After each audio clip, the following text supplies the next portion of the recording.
Hey, everybody. Welcome to another episode of the Real Estate Mogul MD. My name is Brett. I'm the co-founder of Physician Wealth Systems. And I actually have Mr. Bob here, the VP of Physician Wealth Systems. We got a wide variety of experience here, huh, Bob? Absolutely. Pleasure to be here. Awesome. So today we actually have it's just awesome being able to share real world stories. And today I'm excited to have our guest on the show today. It's Mr. Franky Davis. He's an orthopedic surgeon. He's based in the southeastern United States, kind of down here around me where things like to stay warm, and I like it a lot. He's also a real estate investor himself. He's holding assets like self-storage, small multifamily, commercial, and mixed use.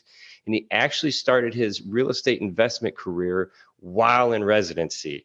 Man, I've got so many questions for you, Franky. How are you doing today? Welcome to the show.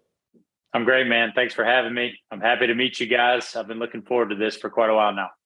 Awesome. And we were joking before we started the show here. I was actually texting with Franky yesterday, and I started texting him, and I was texting the wrong person. And about 15 minutes later, I realized that I was texting the wrong person. This is a great introduction, right? Franky, we really know what's going on. We've got everything under control. The show is going to come off nice and smooth. It's going to be so much fun.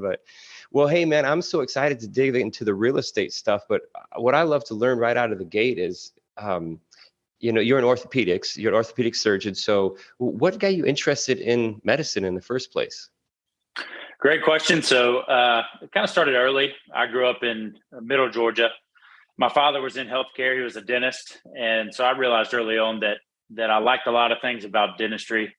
Some of those being, I liked interacting with people on a daily basis. I liked taking people who had problems that I could address directly and fix them and make their life better. But I also liked the career as a whole, in that there's good job security. It was a stable income. He was able to provide for our family and give me a good life growing up and stability. And so I really enjoyed that. But I kind of wanted to pave my own way. I wanted to do my own thing a little bit, but also didn't really love saliva and mouths and my patients being awake. So that sort of steered me towards medicine. And I had the opportunity as a young person to shadow an orthopedic surgeon early on, and it sort of sparked my interest. And sort of the cliche answer as well is I've played athletics my whole life, really interested in sports growing up. And so I had some one-on-one interaction with orthopedic surgeons, and all those things kind of together sort of led to my interest on the front end. And then sort of one thing led to another as I went through my educational career, and I was able to do this. So it's been good. So how long have you been a practicing orthopedic surgeon? So I've been a practicing orthopedic surgeon for 1.5 years now. So pretty recently out of training and establishing my own practice. Oh, excellent. And where did you go to med school? Yeah, man, I went to the Medical College of Georgia, public school system in Georgia. So it was great. I went to UGA as well. So proud to sort of drop those two names throughout my career for sure. That is terrific. That's terrific. I was just I had done a podcast earlier, and I was asking, which is, and you'll understand why I'm going to ask you this question, but I was asking this individual, if you could tell your 30-year-old self something that you didn't know then, but you know now, what would it be? And their answer was investing.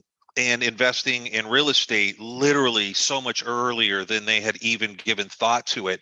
And so I'm a little interested in understanding, how did that become a focus for you so early in your career arc?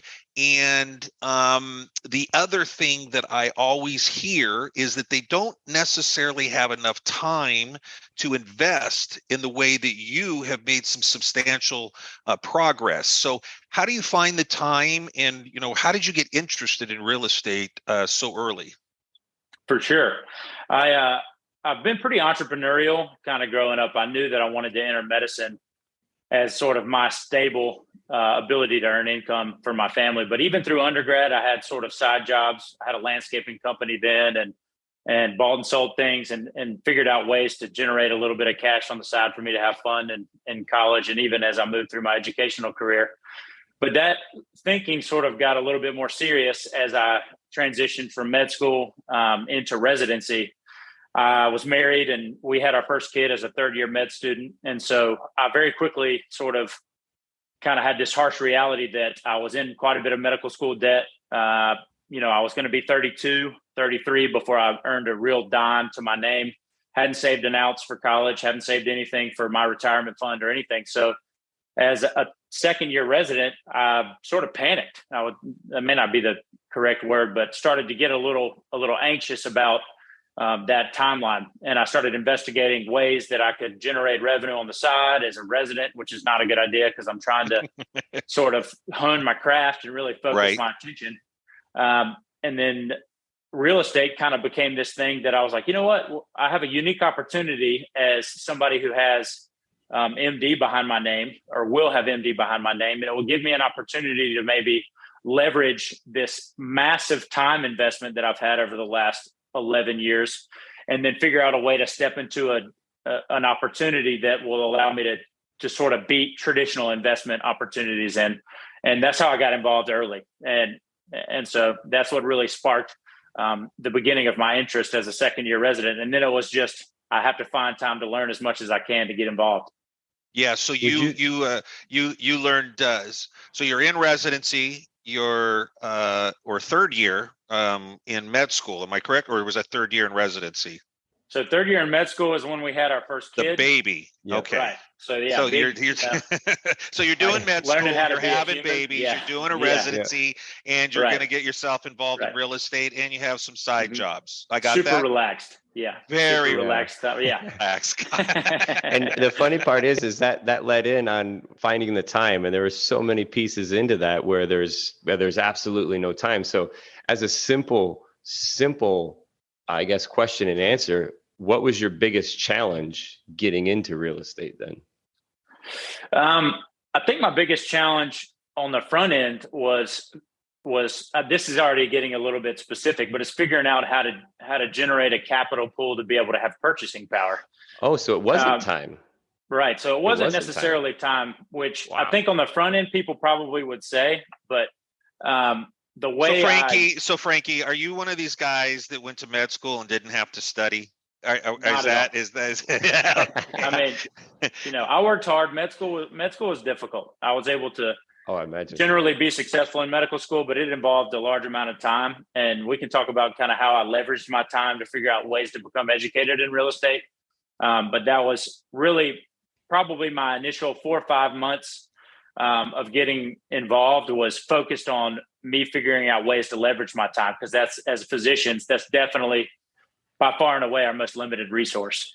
And we had a conversation, it's been 2 or 3 weeks ago, Franky, and one thing that stuck out to me, I hear a lot of personal development speakers talk about, I think Jim Rohn was one of the first, Zig Ziglar, all of these guys, Automobile University, but you took it one step further than Automobile University. Man, when you're putting in miles on your feet, I mean, every single chance that you had, you were taking in content. Like you were living, eating, breathing this stuff, and you were pushing, and there was no other way that you weren't going to be successful doing it.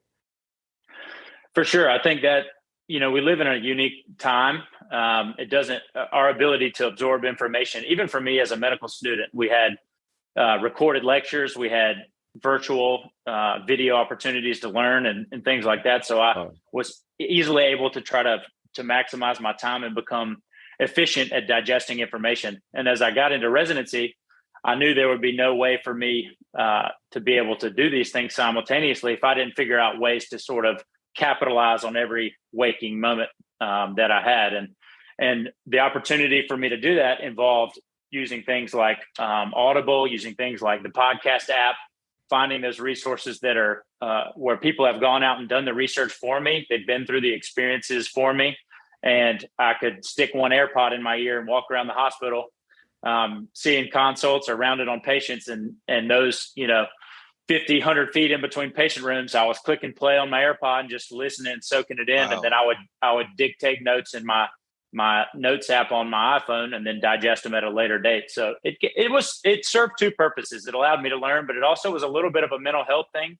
It's easy to get burnt out in orthopedics, and I love orthopedics, but we're working long hours, operating, after being awake for a long period of time, seeing really traumatic injuries to people that are life altering. it kind of was a way for me to keep my mental sanity a little bit, which was nice. So it served multiple purposes for sure. Wow, that you are. I mean, I don't know how anybody's not going to be impressed with that description of what you were doing in residency. You had started to say a minute ago that one of your early activities was trying to figure out how to get some capital and to build some capital. How did you go about doing that? So really, it just kind of was a reality check for me. We, as an orthopedic surgeon, resident, we're not making any money. I mean, we're make $45,000 a year or whatever it is. So obviously every little bit of that was going to me trying to pay my loans a little bit. I had a kid at that time. My wife, thankfully enough, she was the sugar mama in residency and worked as a special ed teacher for the whole time and really kind of carried our family through that time. But we didn't have any money left over. So I was fortunate enough as a early resident that we knew we wanted to go back to rural South Georgia for me to practice. I signed a contract at that time for my eventual career as an attending orthopedic surgeon. And we had different parameters for that contract that I was then able to present to financial institutions. And that was kind of task number one, is I have to figure out a way to pitch myself to a financial institution and let them know that if they'll take a gamble on me early, that they'll see some reward on the back end by generating that relationship. So I would say probably, after the first 3-month period, maybe of me becoming as educated as possible, I got on the phone and really just turned on the hustle factor as much as I could, contacting community banks, knowing that they could hold the notes on their books and didn't necessarily have to meet all the stringent criteria as the larger institutions. And they were able to kind of go out on a limb for me and lend me some money, no money down, to buy our first rental property. So that was really the variable. You found them to be receptive to you, or was that a little bit of legwork to get going there? Definitely a little bit of legwork. I had to hone the pitch. I mean, I think probably people with not a whole lot of additional characteristics can be very successful if they can pitch themselves and sort of present themselves as somebody who can have some credit or some credentialing. And that was really the biggest hiccup, is I called several institutions and met some pretty hard stiff arms, but I think perseverance is kind of the key. It was the key in medicine for sure, but it's the key in kind of a lot of other things. So I didn't really let those things get my confidence down, and was able to find an institution that really kind of bought into what I was trying to do and understood that I would be able to sort of funnel a decent amount of money every month and every year from my orthopedic income as I became an attending. So there was some appeal on that side too. So I think having MD behind your name can be an opportunity to leverage yourself, not only from a financial standpoint. Yeah, I agree with you.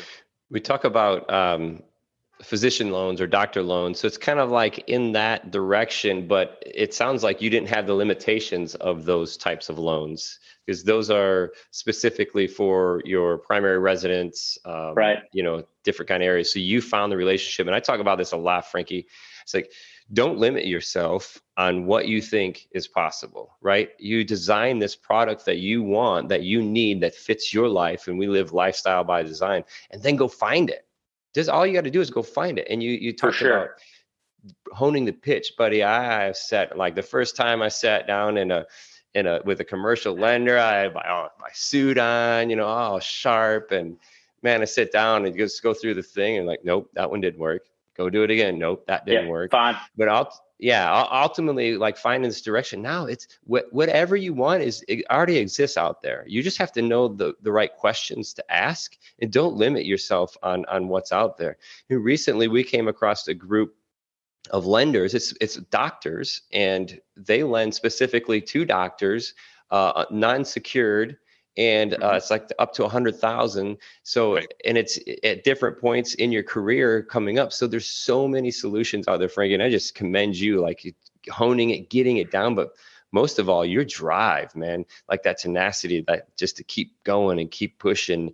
And I mean, we could talk for hours and hours and hours about this. I just want to keep rolling. And you've got this, so you've got the capital. I'm also, I'm excited about the way that you guys got started acquiring your first properties, because it's similar to myself and my wife when we first started too. Tell us a little bit about how you got your first property. For sure. So sort of on the front end, I kind of broke it down. I'm pretty pragmatic about things, but I broke it down. I was like, hurdle number one is learning how to talk the talk. And so I spent the majority of the time learning how I could, when I spoke to lenders, have the correct things to say, whether that be capitalization rate or ROI or whatever it was that I felt like I needed to know in order for me to pitch myself to a lender. So we checked that box. So then the next box is like, all right, I have somebody who thinks I know what I'm doing. So I got to figure out how to know what I'm doing. So the next thing is, how do I find deals? So then I spent the majority of time trying to figure out how to underwrite deals.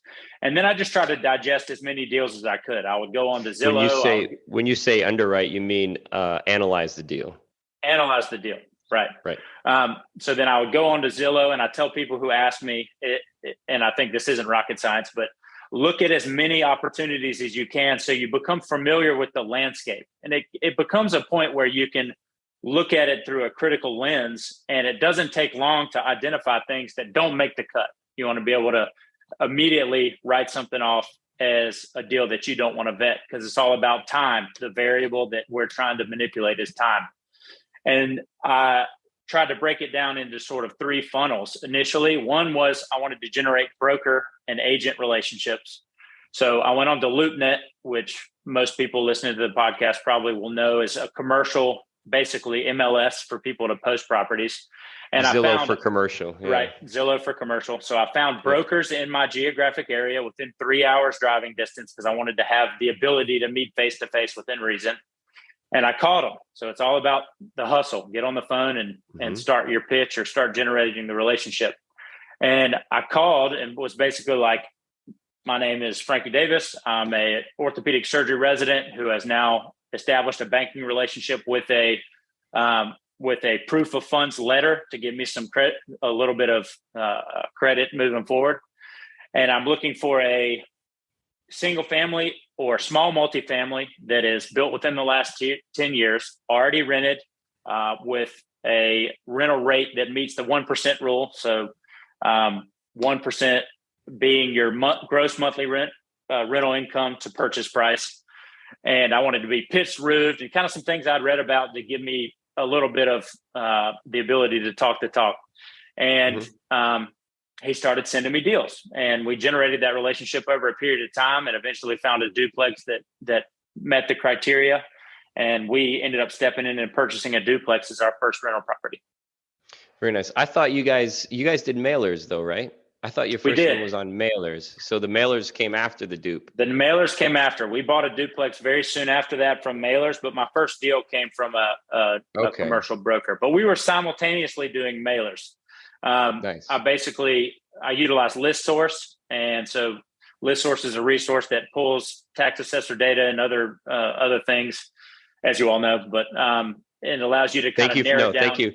I love that you describe this stuff, because I live in ListSource. Yes. I live in LoopNet. Yeah. I live in all these things. Super valuable.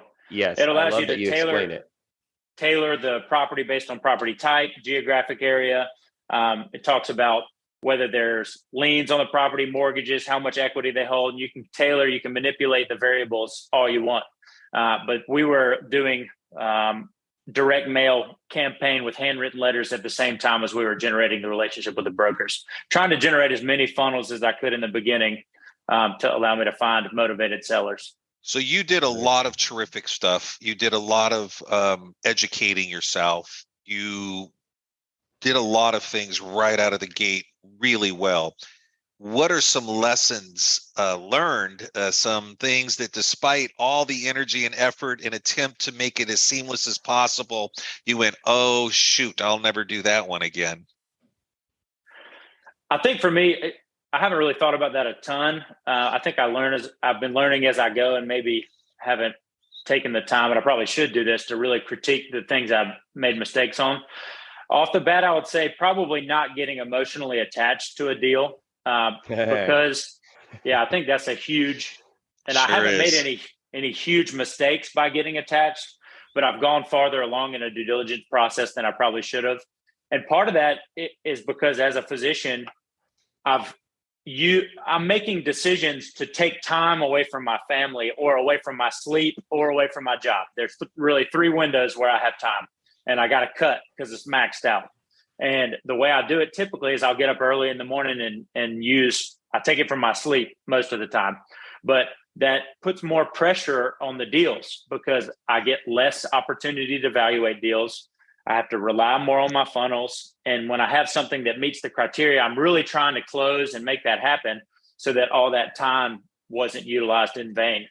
And so I think what I would say to people who are vetting deals is be able to identify your red flags if possible on the front end, and then be able to walk away and put it out of your mind and move on to the next one, because you got to buy right for sure. Yep. Absolutely. That's so funny. I mean, you strike a chord with me with this one. And so we've got an acquisition team in one of our investment companies. And Bob, you've probably heard me say this many, many times. Acquisitions is not emotional, right? We're here to find a deal, not make a deal, right? And I have so many, I feel like it happens more with the female acquisition specialists where, oh, this house is so pretty. It's like, I don't care what Right. color it is. I don't care about any of that. Show me the numbers. It's just boom, boom, boom. It's numbers. And to be honest with you, Franky, some of the best deals I never had is the ones that I've ate money on out front in the due diligence, just getting it done with, just getting Right. it over with, where I'm in commercial projects. Obviously you there's a little more skin in the game to play, that pay to play For sure. option. Right. But man, yeah, you don't get attached to it. I think that's great advice. I think for me, a way I've kind of done that is I'll try not to look at the property very much in the beginning, and I'll try to get P&L statements, and I'll try to get all the digital due diligence opportunities where I can vet the numbers and look at the rental history, and then whittle it down as much as I can. So the very last variable I'm checking is the binary yes or no based on looking at it and walking it. And that really has helped me kind of eliminate my emotional response and my emotional attachment, because it's like a gambling addict. Once you get down the rabbit hole, the next hand's what's going to make you the money. And I want to be sure that doesn't happen to me if I can help it. You originally had said that you were looking at an area of geography within 3 hours, to your point. And have you over time shrunk that area down to something even closer, or have you expanded? So it's funny you say that. I did that because I did residency in Chattanooga, Tennessee, and we were moving to South Georgia. So I knew that I didn't want to buy in Chattanooga, Tennessee. And Chattanooga was actually a pretty competitive spillover market from Nashville, Atlanta, and Birmingham. Mm-hmm. So I didn't think I could really get my foot in the door in Chattanooga. And so I looked for a Southeastern market in a smaller town that had some pretty large economic drivers for its population. And I ended up buying my first deal remotely, which was actually like 6.5 hours away from Chattanooga, but it was within 3 hours of where we ended up settling. And we've bought almost all of our deals in that same city that's remote to Moultrie. So the good thing about that is that it made me comfortable with the remote investing. I haven't really had the need to invest elsewhere, but I'd be comfortable investing across the country now. Right. Because I bought most of my deals actually sight unseen and had virtual walkthroughs and things like that. So that's another thing where you're trying to sort of let go of the reins somewhat, because you can hyper critique yourself out of a deal all day long. And I think that has almost helped me not be a micromanager of the process, which has been a good thing. I've told Brett this story.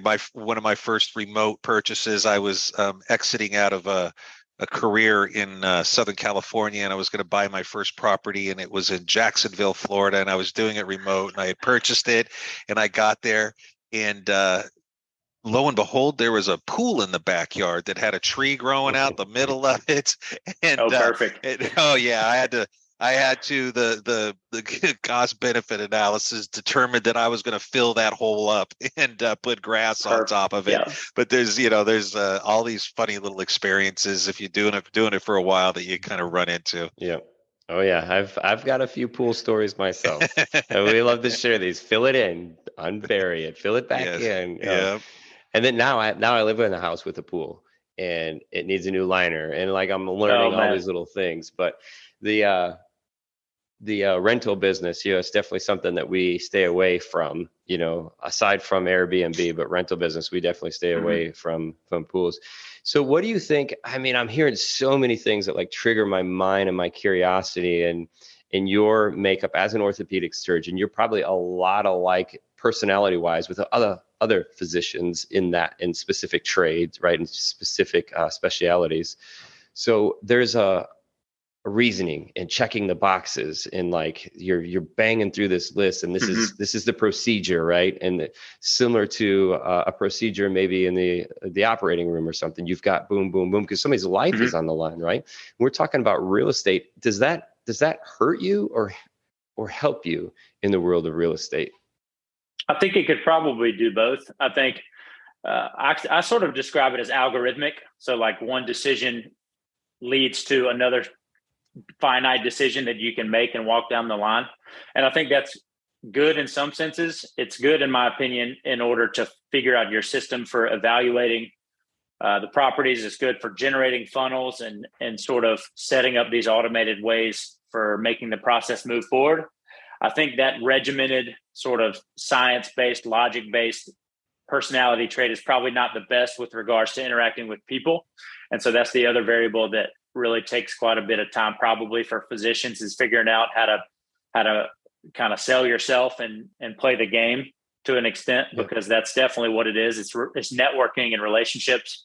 And I've been able to be much more successful as I've generated relationships in the real estate business in a limited capacity. I mean, I'm hopeful that we have a long way to go, and I'm very early on, but I think that probably is something that is not as natural for some physicians. And I work on it still kind of daily and weekly, but the logic-based didactic sort of personality trait is definitely useful when you're trying to digest a large amount of information and then subsequently make a definitive decision where you're taking a jump on that amount of information that you've just digested. Is pretty similar. Very interesting. Who do you think is someone in your journey, whether it's time, life design, personality, like you're speaking with there, learning to sell and connect with people, relationships is massive. Like I can't agree with you anymore. Like that's absolutely massive. Out of all these different things, Franky, who is somebody that you would suggest that the listeners would check out or listen to, or somebody that they should know, hey, this person can help me improve my life? I think for me, I would be foolish to not drop the Bigger Pockets podcast and everybody involved in Bigger Pockets. I think that was probably my number one resource on the front end, and sort of allowed me to segue into all the resources that those guests on that podcast would drop. And it sort of allowed me to parlay into other informational sources. I think sort of your traditional investment opportunity books like White Coat Investor was a good thing, just kind of on the front end for me to learn that, hey, I need to take responsibility for my financial standing. I need to try to set myself up well, because unfortunately the medical curriculum and residency curriculum don't acknowledge that at all. And then we're dumped into a scenario where we're full of debt and now have all this new expendable income, and everybody just wants to buy a Tesla. So it can be kind of tough to tighten the reins. So that's where I would start, I think. And then there are several other books that I've listened to that I feel like have been really, really influential. Chris Voss's book, Never Split the Difference, has been a huge one. Yeah, because I think the ability to negotiate and figure out how to kind of manipulate's the wrong word, but it's all about getting what you want while getting what you want while also allowing the other person to get what they want, I think is a really nice way to be able to navigate the world in general, but also real estate particularly. Interesting. The thing that I always take, I've read that book several times, listened to it, the Chris Voss book. The love about Never Split the Difference is just, let's put it this way for anybody that hasn't read the book. You've got a couple pairs of shoes in your closet. You got a black pair and a brown pair, and you cannot make up your mind which one you want to go. So you're going to split the difference. You're going to wear a black shoe and a brown shoe. How's that work out for you? Same way in any type of negotiation we have, there's a winner and there's a loser, right? It's got to be painful on both sides, but there's just that relationship, that stuff works out. That's awesome. Great suggestions, man. Hey, and talking about resources, another reason why I'm excited to learn more about your story, Franky, and man, the drive, the tenacity, the go get it, and just the way that you develop yourself. Tony Robbins has a word, it's a CANI, C-A-N-I, CANI, constant and never ending improvement. And you are in that column, my friend. Yes. You are there. Thank you, man. And appreciate it. I mean, you've mentioned a couple of people as a resource, Bigger Pockets, White Coat Investor, and the Chris Voss book. But another resource that's going to be out there soon is actually called the Real Estate Investor MD. Tell me a little bit about this. Now nobody knows about this yet, right? So we're releasing it out there. It's coming soon. Why don't you tell us a little bit about that? For sure. So started as a sort of thought experiment, and kind of parlaying back on the idea that my most limiting resource is time, and how can I figure out ways to sort of leverage my time. And the way we came up with the idea is as I started investing in real estate and residency, I was met with a bunch of skepticism and criticism in my immediate medical community, for sure. People were like, "You're out of your mind. Debt's bad. Leverage is bad. You have no money. You're already in debt. Like, what are you doing?" And I kind of just ate that for, a year, trying to figure out, are they right? Am I making the right decision? I feel like I'm doing the right thing, and I'm utilizing calculated risk. And as I would sit down with these people, I very quickly found people who were critiques of what I was trying to do, not maliciously. They were my great friends and advocates wanting me to make the best decision for myself and not get myself into trouble. Came around very quickly, and they were like, "Okay, well, after one duplex, they were like, all right, well, you had a good outcome on the first one, but be careful. Like, if you do another one, then you're going to be double in debt." And so then I bought another, we bought 5 houses next. And then they were like, "Okay, well, you own a duplex and 5 houses. Well, be careful, because the next one is going to be even more debt." And so then we bought another duplex. And after that, people were like, "Okay, what are you doing again?" They're like, "How did you figure out how to do this? And are these houses paying for themselves? Are you having to, call plumbers and figure out ways to do it?" So it very quickly became an opportunity for me to sort of, in a limited capacity, educate physicians, because it's a real unique opportunity that we're in. And the reason I say that is because there's a very small amount of the population that has a large, relatively speaking, I mean, I wouldn't consider myself a large achiever of wealth by any means, but of expendable income. Yeah, right? Well, come on. Yeah. Let's lay it in there, man. Right. Soon enough. But I would say I'm a large income earner relative to the general population. There's a large amount of people that are trying to buy duplexes that have saved their whole life. They're trying to use self-directed IRAs and solo 401ks to manipulate their retirement to buy a single duplex. And for somebody like myself, you may have, a decent amount of expendable income every year that you can dedicate solely to buying residential and small commercial real estate. And so that automatically, in my mind, allows you to compete in a playing field that is above what I would consider the mom and pop investor. So you've automatically eliminated a decent portion of your competition. And then you can compete at a level that's below private equity and Wall Street money, the real estate investment trusts. So you can kind of elbow your way in and compete in a realm that you would no longer be able to, or you wouldn't have been able to achieve without your occupation. And I feel like, it's really nice to be able to have an additional benefit to having gone through med school and residency, because it's a good occupation to be in generally, but what people don't understand is it's not necessarily a guarantee financially that you're going to be successful long-term. So I think if I had a piece of advice, I would just say, try to utilize and leverage what you already had to go through in order to generate more revenue and set yourself up financially. And that fact in and of itself was the reason I looked into ways that we could do the same, and providing this education to people in my same scenario was the way I thought we'd be able to do that. That's awesome. And the Real Estate Investor MD is a platform that you're putting together that allows physicians to get to this faster, right? To get to this information, work off of your experience, and if anybody could work off of your drive and your tenacity, I mean, you've got to move them up steps faster. For sure. I think for me, retrospectively now, considering how many hours of podcasts I listen to and how many hours of audiobooks I listen to, I think if I could eliminate that learning curve from a time perspective, then I think I would do that. Now, I'm always a little hesitant when you're talking about somebody who's selling you a program or selling you a get-rich-quick scheme. I'm about as tight as they come, so it's hard to convince me to be willing to buy that sort of thing.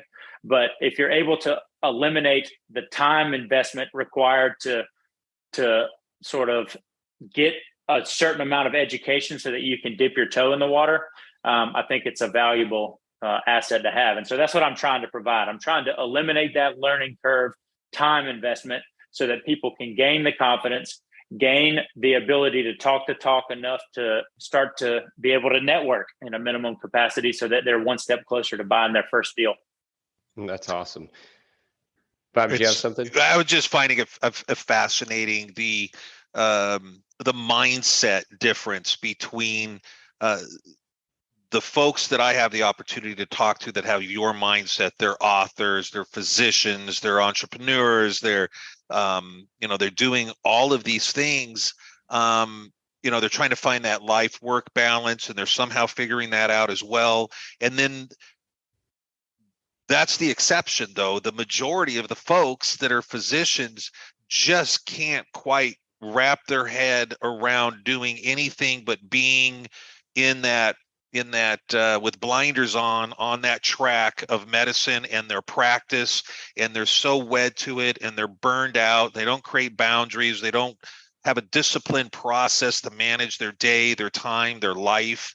And it's just incredibly nice to hear when I speak with and listen to folks like yourself that are just doing what the majority think is impossible, but it's not. And you are an absolute example of doing tremendous stuff, both in practice and outside of it. It's really impressive. Thanks, man. Yeah, I think, I really appreciate that compliment. But what I want to kind of make sure I reiterate is that I'm not exceptional. It's something that everybody can achieve. And I think in medicine, that's super true. People get burned out and they use vices that are unhealthy. And I've been victim of not being the most regimented and having the most healthy day-to-day habits. But right. I think if you can find an outside of the hospital balance with your family and friends, make sure you pencil that in and give that self the appropriate amount of nurturing. That is a checkbox you got to fill. I think physical health is super important. I try to exercise multiple times a week and get my heart rate up, and I think that is a really important part of your dopamine cycle. And so that helps my mental health. It's all about mental health management, and that helps me provide better care. That I'm constantly trying to become better as an orthopedic surgeon, and that learning curve and growth will never end probably. But all those things allow me to try to regiment myself to the point that I can now designate a slice of the pie to real estate investing. And luckily, I'm really interested in it in general. So reading about it and listening to it is not a burden. It's become fun. And so if you can do that too, it makes it a lot easier. Well, you may say that you're not exceptional. I may beg to differ, but you certainly are an exception. You are an exception to the rule. Yeah. And it's very impressive when you see it and you hear it. Thank you, man. Very cool. Appreciate that. So just kind of like turning this thing back around here and wrapping it up, we talked about a challenge and what we had considered, hey, maybe it was time, but it kind of led into capital, right? Was the thing, capital coming out, and because you made the time, you had that constant improvement because you had the mindset. So one of the challenges maybe that you were blessed with is mindset. And if you don't have that, and when that first naysayer comes up against you, you're going to be like, well, maybe they are right. Because I got the same thing, Frankie, and I wasn't in med school. I was coming through the construction arena, right? And mine was do one, okay, do, like you said, one house, that's fine, one house. Oh, okay, Right. maybe you do another one. Don't do two at a time. No, Right. and now, we move on doing 6 of them at a time, and it's like, this is going to work out. You have your systems in place. First, you got to get your mindset right. And that mindset's going to help you get that capital. It's going to help you pitch yourself. It's going to help you get all these things. And when it comes down to it, you have that mindset. There are resources out there, like you mentioned a few of them, but you as a resource, and you're converting your experience in there to shorten that time span. I think that's huge. So if the listeners want to stay tuned, this is pending, right? This is coming soon. We're excited. We talked them into coming on the show before it was wrapped up. But stay tuned. You guys check out the website. It'll be Real Estate Investor MD. Also makes me think of some resources for money as well. If the listeners want to go to the website and check that, we've got a new resource for that unsecured loan, which is very interesting. On the Physician Wealth Systems web's page, we actually have our lender that we use. That's amazing. If you guys are looking for loans, they do all 50 states. There's just, it's amazing. The product that they offer is amazing. So many resources out there. Stay tuned, and it's all coming in. And I just want to thank you, Frankie, for coming on and sharing your story. I could go for another hour and a half, I'm sure pretty easily. But we want to keep everybody up to loop on what's going on with you. So we're definitely going to have to have you come back and talk about the platform when it is deployed. And I also want to talk you and your family into having your wife come on to the show. I had mentioned this before because I am very interested to speak with her and see her perspective through this journey. All right, I'll start whittling away at her. We'll see how. I would as well. My early part of my career was a special ed non-public school administrator. So there's as soon as you said what her background was, my ears perked up, and it's I'd love to talk with her as well. Yeah. Yeah, she's a rock star. She'd be a good person to get her perspective and her opinion. So I'll see if I can convince her to come join. Do it, man, but do it. Maybe I can talk my wife into being here too. She's only been on one episode. And when we first started doing the show, it was, I would shoot at the house, and I'd see her like walking around, like listening, because it was like all like mindset stuff, But if we had her here, because she's had that similar type of experience, so it'd be interesting to see their interaction with the family, with the time. For sure. You and I are similar like that constant drive, right? And then what's that takeaway from the family? What's that effect? What weight is put on them as a spouse? Sure. Because you and I are still getting after doing these other things, and we got to turn some things loose. So yeah, I think that's a great idea. We'll see if we can make it happen. All right, sounds like a plan. All right. Awesome. Well, Bob, thank you for joining me. Franky Davis, man, it was a pleasure. I really appreciate it, and look forward to, I hope the best for you in the platform, Real Estate Investor MD. If there's anything that we could do to help promote, we absolutely love it. And thank you for joining us today, man.